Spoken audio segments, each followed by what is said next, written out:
In this video, we are going to take a look at one last activity that Chris Shiner has created. So this is called a spotlight activity. And if you click here, you'll be taken to his spotlight activity. You can save it and then you can add it, copy and edit it and put it into your own library. What I want to do in this video is take a look at the student template and look at how you can edit it so that way it becomes something that's applicable for your students. So to begin with, what is a spotlight activity? Well, it's just another one of these neat ways that Chris has come up with that really makes kind of some of our everyday practice, our rote memorization and practice more fun. So in this case, what he's done is he's created squares that are a specific color. And then on top of the square, there is a text box. This text box in this case has math problems, okay? And the way that it works is that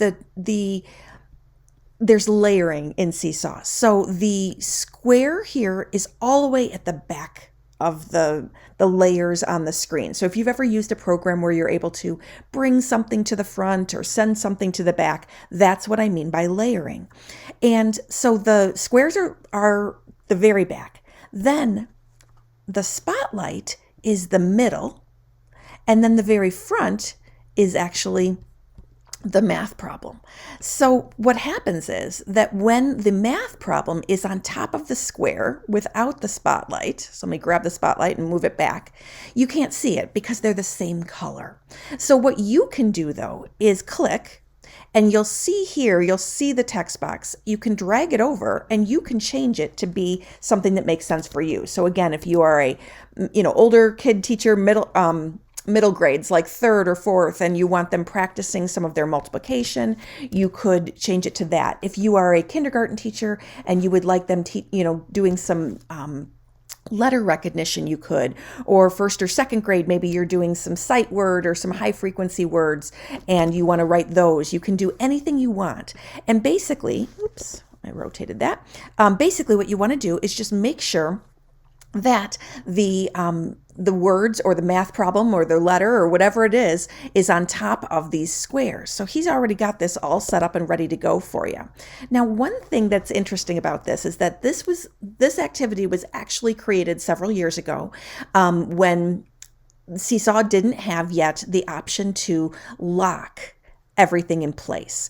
So one thing you might consider doing once you've got your correct math problems or correct words in there, you might want to lock these completely into place, okay? So that way kids can't accidentally drag them around, okay? The other thing you might want to do, you don't want to lock the spotlight in place. Okay, so the spotlight is just a yellow circle, and the idea is that it looks like a spotlight or a flashlight, which can make kids feel like they are, detectives as they're going through and, searching for math problems or searching for words. So again, just a fun way to make it engaging. But what you might want to do is actually just lock the size of the spotlight. And what that does, it makes it so that kids can't accidentally resize it, which can sometimes be tricky for them with their fine motor skills. So then, the bottom line is what you want to do to kind of create this into an environment that is going to work for your students is you want to go ahead and click, and then I would just drag it out to the white area.